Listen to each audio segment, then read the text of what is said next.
everybody, it is Sea Witch in Seattle again with special guest Zachary of our group / coven here in sunny Seattle. It was sunny today. It was not raining for the first time. It's not gonna be a consecutive sunny until like the summer probably. July. Like yeah, well sometimes June like at the end because Pride's usually sunny or like humid. But yeah, still got a while to go. So anyway, back to the pagan shizzle.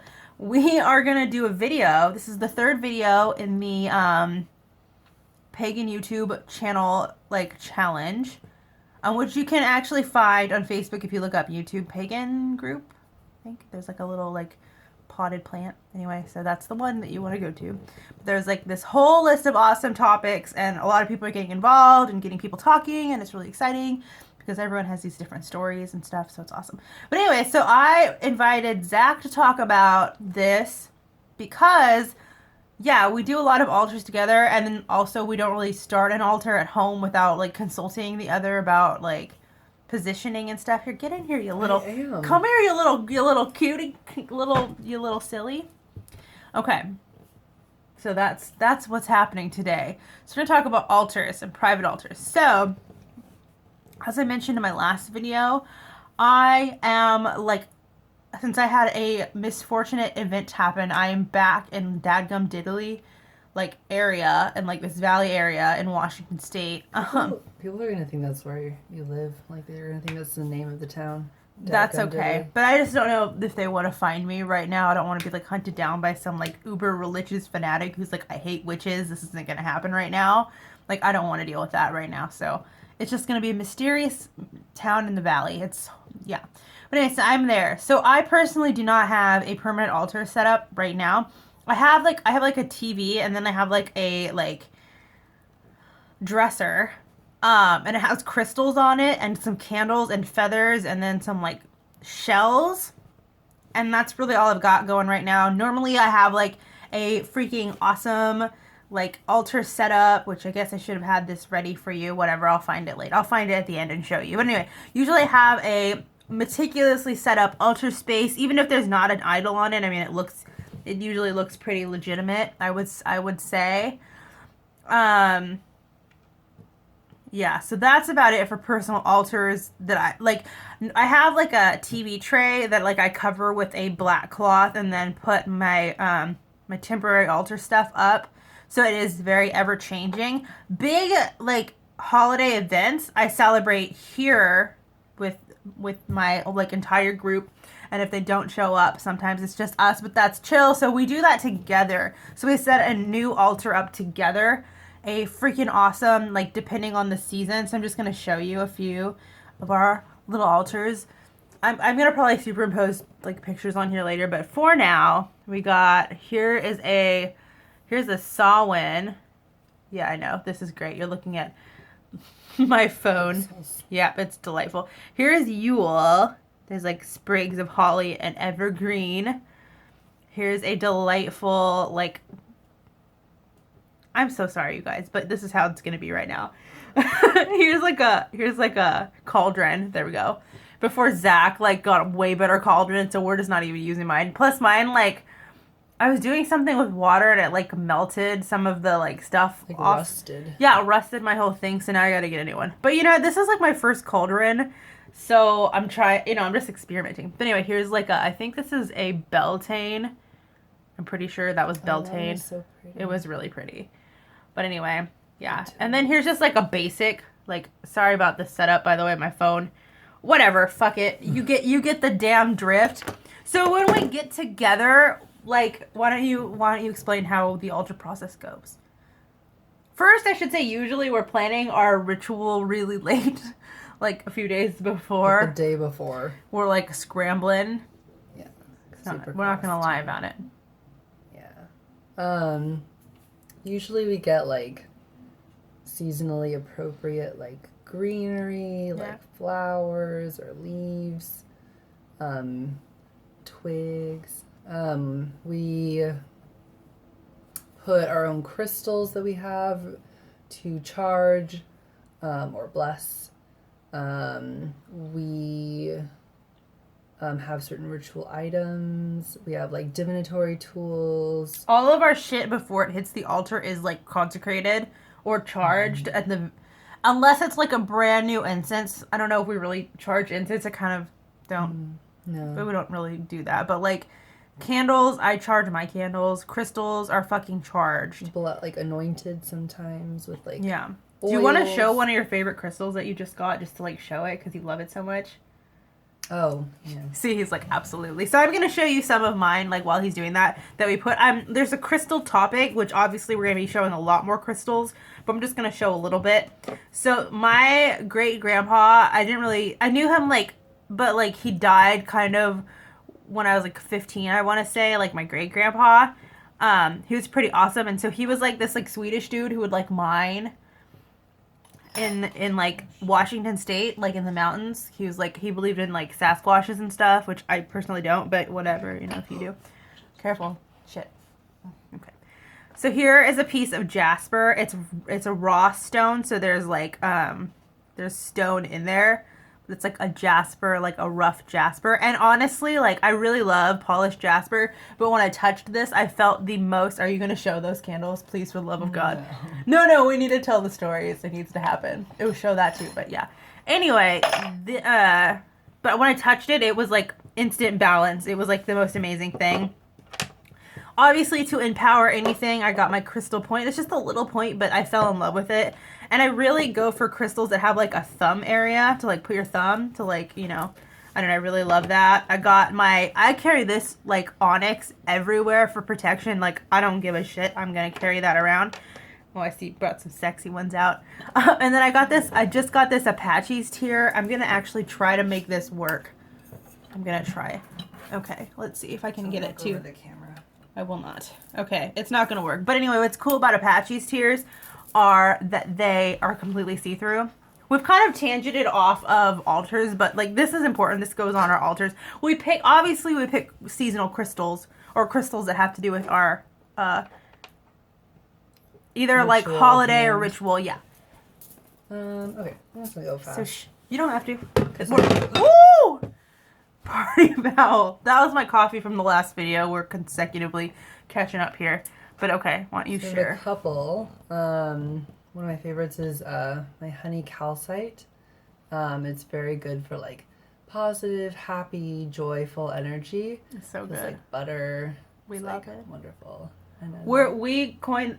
Zach technically came up with this awesome term for me and him and our love for calcite, and it is Calcite Queens. So you heard it from us, Calcite Queens, but it's spelled Kween S. Yes. That's Seattle. Thingamabob. Okay. And then I have my piece of hematite, which is wonderful and grounding, and it's really great. I use it to meditate sometimes, just to hold until like it's like the perfect like hand stone, and it's good for balancing, centering, and grounding. This is one of my most recent ones. It's a beautiful piece of. Oh shit! It's just so great. Saved by the boob. So great that it just wants to jump right out, and so I'm like. So we like lost a cup, and we lost. Yeah, it's a beautiful piece of fluorite that I got from a local witches market. At Indian Seattle. Summer. So if you're in Seattle, please go support that awesome business. It's awesome. A beautiful vintage clothing store owned by a wonderful lady. I don't know if she wants to be mentioned. We won't mention her, but her shop is great. There's some also really quick. A lot of these crystals you buy at Vajra in Seattle. So if you're ever like over here, Vajra is the place to go get crystals. They've got all sorts of beautiful stuff at like a really good price, in my opinion. Actually, I got these from the Vajra. So I wear these on a daily basis. I have a bracelet for clear quartz, which is good for, it's just like a pure charging crystal, good for like I said, purifying and cleansing and all around like positive. We love malas. Energy. And then I also have amethyst, which is my favorite crystal. It's good for spiritual balancing. It's good for if you're like, it's just good for balance. Like if you're up in the clouds all the time, it helps to ground you. Whereas if you're like too grounded, it helps you to get in touch with the divine energies. Or that. And then Also, hematite again, good for balancing protection. It's good for protecting and centering. And then this is just really fast. More amethyst. Take them out though, so that they can see. It's gonna take too long. No, go ahead. It's fine. We're fine. Take your time, baby. It's all good. You're gonna show a few, yeah. We use these for like So these are some really beautiful ones. Now he bought these. If you're Tenzing Momo. So if you go to Pike Place, because like all the tourists go to Pike Place, he's got 5 of these beautiful amethyst pieces. Yeah, go to Tenzing Momo. They've got like herbs and teas and incense and candles and all sorts of everything you need basically. They're awesome. They're a great business also to support. And Edge of the Circle in shout out in University District. Awesome stuff. Just messing my hair up. So while he's putting that away, he's about to talk about his he's starting an altar. So I'll let him talk about that. But first I want to talk to you about how our rituals end every bleeping time. So I don't know if you can, I hope that you can tell what these are. These are elemental candles, clearly. Obviously, as you can see how they're flat and like messed up. We have destroyed an apartment floor. My old apartment, the entire floor. There was like 5 like colorful splotches that never actually left the floor. They faded, but they never left the floor. Every pair of Zach's pants, that basically very expensive like Zara brand pants. Well, not expensive. Oh, okay. Well, destroyed. Comparatively, his shoes get destroyed and my pants got destroyed. The last ritual, everyone decided to like impromptu after the ritual is done, like pour the candles on like the little spell that we were making before we took it out to bury it. Decided that they wanted to seal it with wax. So we all decided it was like on top of wrapping paper. We were just basically playing like little children in the wax. It was horrible. Got all over his new shoes. It was just... So basically always freaking buy the candle holder. Even if you can't afford it, make it out of clay. Just like invest because you do not want... Tinfoil if you have to. Tinfoil. A plate. You can get it off a plate, but you're not your floor, not your clothes. Don't do it. Okay. Go ahead and talk about your altar. How you're starting yours up. Yeah, I'm starting my own personal altar. A permanent altar for... I feel that they're good for like intention, meditation. It's good for like a focal point to like focus on when you meditate. It's good for daily rituals, spells, divination. It's a good place to keep your ritual items so that they're always kind of in a state of like, I feel like it's always in a state of charge, like always in like a sacred, like personally identified as a sacred space. I'm in the process. It's always a process because altars are always changing. They're always being altered. I'm putting personal deities on mine. Yes. Figurines. I only have a Ganesh right now. I have 2 Ganeshes. I have 2 Ganesh and then... Because Ganesh is fresh. That's a song, by the way. I'm not being like weird. That's an actual song. I have a Buddha and then I just got today. I don't have him on my altar yet. This just happened, guys. Fresh off the boat. Fresh off the boat. The All-Father, Odin. He's pretty cool. Pretty smart. Pretty wise. I think it's a beautiful statue. Yeah. Can you like bring it closer to your phone? Because here, I'm gonna. Coffee cup? Yeah, absolutely. Oh my God, Jesus Christ! Odin's gift. Let's see all the grease. We got Hugin and Mugin on the.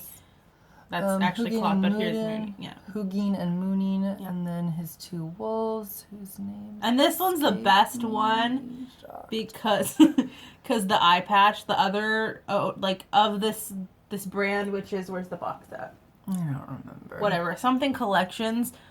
This needs to get turned off effing right now. Okay. The other one doesn't have the eye patch, and like I always identify with one-eyed Odin. So. Well, yeah, he's depicted. Well, yeah, but the other one doesn't.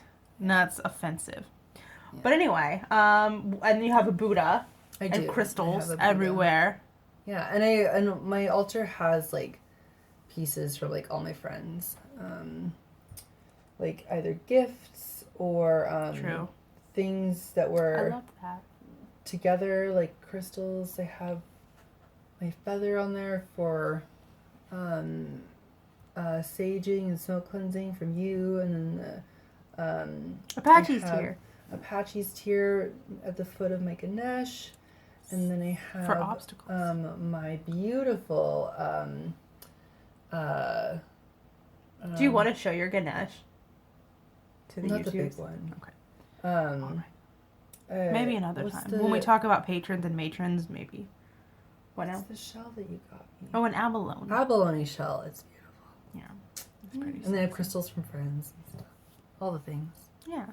And I'd like to get into all the statues that I'm gonna get for my altar, but since there's gonna be a matron patron question, I don't want to like spoil that right now, and like you already know the answer to that question, so yeah. But I will say that the first one that I'm gonna purchase, I'm probably gonna be getting that one as well, because obviously, but the A-gear, I shouldn't say that because everyone's gonna go buy them, but they're so fucking sexy, and I just need it so bad. I'm a Jotun girl. I'm into that beautifulness.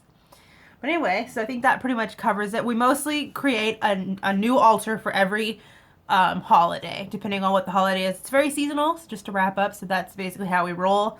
Zach's got his own like entire giant altar, but he's just kind of started that, which is cool. It's very new, very in flux, and very in the process. You can check his altar out on his Instagram, which is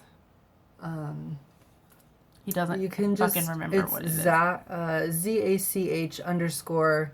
_W HERRMANN. 2 R's, 2 N's. Very German. Very Germanic. German.